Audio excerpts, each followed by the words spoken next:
see what are HTML entities and iframes. So let's first of all understand what we are going to cover in this video. So we are going to see what are HTML entities exactly, why and when we have to use them. Then we are going to see some common entities and symbols.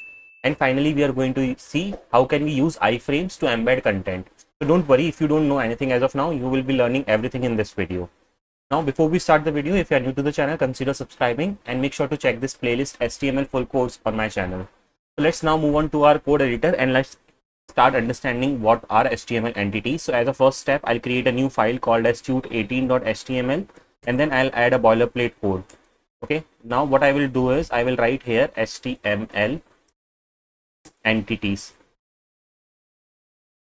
Okay, and I'll copy the same thing and paste it as a h1 in my body also, saving it and opening it with live server. So we can see our page on the screen. Now let's understand what are HTML entities, guys. See guys, like when you will write HTML code, you will encounter many such cases where you need to write special codes, okay, that will display reserved characters, symbols or characters which are not easily typed from your keyboard. Now what are such characters? Let's see one by one. See, for example, in HTML, this angular brackets, okay, these are kind of reserved, right, because we make use of them when we write tags, right? So now what if I have to write these in my this content itself? For example, I have to write this here, okay, which should be displayed on the screen. So when I save it and do it, it is now displaying absolutely fine, but you know, in some cases it might give you an error, okay. So and it might also create confusion also, okay, that this angular bracket is for what. So instead of writing it like this, you also have another way. Like how can you write it? Ampersand LT, okay. And when you will write this, what does this display is this bracket, okay, angular less than bracket. And in the same way, if you have to write greater than bracket, so ampersand GT, saving it will show this type of bracket, okay. So you understood, right? What we have done is we have written a symbol using entity. This is only called as entity, okay, like these types of like characters which we use to display any symbol. Now in this way we have a lot of different ones. For example, if you want to write an like something like ampersand, right? So ampersand, how you will write this, and then you will write AMP, saving it, it will show this symbol ampersand. I hope you can see, okay. So in this way there are a lot. And now you might ask one thing, that how can I remember all of this, right? Because it is not possible. There are a lot of symbols and a lot of codes for them, right? Now there is also one for copyright. You might have seen a copyright symbol, right, which has C and then a circle around it. How can we write that? So for that, the entity is ampersand copy, this one, okay. Saving it, it will show this copyright symbol, okay. So now you might ask, like, how can we remember all of this, right? Because these are too many. So guys, you don't have to by heart anything, okay. For example, whenever you encounter a usage, or you know, for example, you are writing a code, okay, now you have to write something like this, like you have to write the price of a particular item, okay. So you have to write something like 500, but now you know we don't use this currency. We use that symbol that we have for rupees in Indian currency. So we don't want this RS to be there, instead we want that. So now this is a use case, right? Now how can you get that? So you just don't have to do anything. You have to go to the Google and you just have to search for rupee entity HTML, okay. Simply when you will search for it, it will give you the result that this is the entity. You just have to copy, bring it to your code, paste it, save it, and let's see if it is working fine or not. See, it is totally working fine. So everything is just one Google search away. You just have to search it then and there itself, and you will easily get it. And how can you know what different kinds of entities exists? So let's see. So HTML entities, okay, and it will give me this W3 schools, and here you can go and read it, okay. Like just for reading purpose, you don't have to by heart anything. See, I already told you less than, greater than, ampersand, right? In the same way we have a lot like double quotation mark, single quotation mark. Then we have for different types of currencies, cent, pound, yen, euro, copyright, registered trademark. Apart from these also there are many. So just in case if you want to see any of them, you can just do a Google search and you will easily get it, okay. And see, entities also can be represented via different types, okay. Like we have name also and number also. For example, let me copy this, okay. Let me do for this one, okay. So for example, if I write this, let's see what it shows on the screen. See, it is both showing the same thing.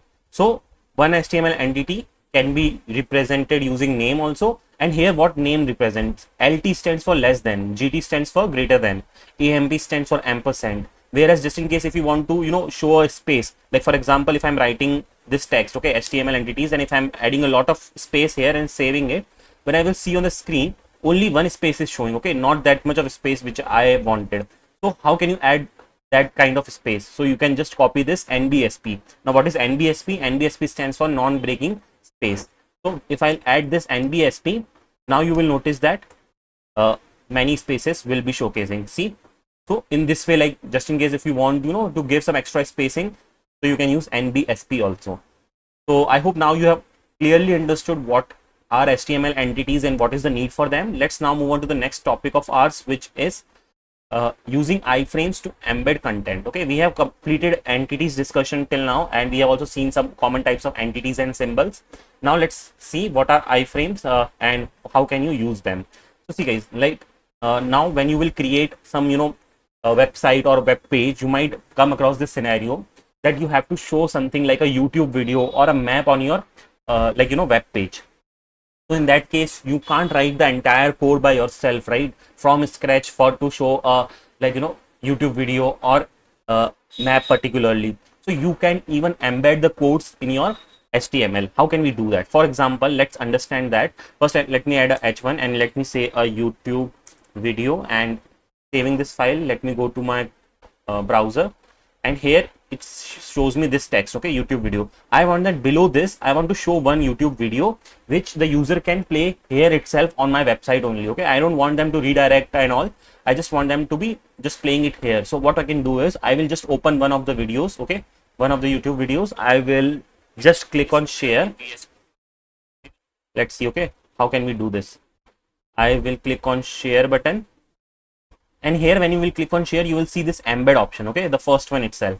So see, it gives you some code. What you need to do is you just need to click on this copy, and this entire code is copied. Okay, now what you will do is you will go here and then paste this code, save it. Nothing you have to do, just save it. And let's now go to our web page and just see, we have got this entire HTML video on our web page. Now when I click on here, it will start playing also, right, in our website only. So this is very important, right, because it is a major use case when you will come which you will come across when you will create site. Now using CSS, you can make it proper, like you can increase the width, height and all for it. Okay, that is totally fine. See, even here itself you can do it. So instead, like for now, if you are feeling that the width is too much, you want to reduce it. So instead of 560, if you do 360 and save it, you can see now it is the width is small. I also want the height to be small, so I'll do it 215. So see, now the height is also small. So this way you can adjust the CSS using CSS also, and using some attributes that we get in the embed also. Now we have seen iframe for YouTube video. Now in the same way we have iframes for Google Maps also. So how can you do that? For example, if you want to embed a Google Map, you just have to go do nothing. You have to just search for Google Map. You have to show a particular location, okay, on maps in your web page. What you will do, you will click on Google Maps. You will go to that particular location. For example, let's select any particular location. This one I will select, okay, and I want to show this location on my Google Map. So what I will do, I will click on share button again here, and here you will see this option, embed a map. When you will click on it, you will get this HTML for embedding, and just you have to click on copy HTML again here, and then you have to go to your code editor, paste that code. Now let's see. So see, now I'm getting this one. Okay, I just want it to be on the next line, so I will just add a line break so that it displays properly. Okay, see, now it will show one below the other. Okay, and again we can adjust the height and width in the same way. So if I want, it is for me like it is too big as of now, so I will make it 300, and height also as 250 or something. So you can see now the map is showing, and you can even see the map here itself, or you can click on view larger map and go to the Google Maps and see. So in this way you can use iframes to embed the different types of content on your website. So guys, I hope now you have got the clear understanding of what are HTML entities and iframes. And as I said, you don't have to remember anything or by heart anything, neither HTML entities nor iframes code. You will get everything. You can just copy it from the internet and use it in your HTML code. So guys, I hope you have found this video helpful, and if you do, please give it a like and make sure that you subscribe to the channel. That's all for this video. Thanks for watching the video.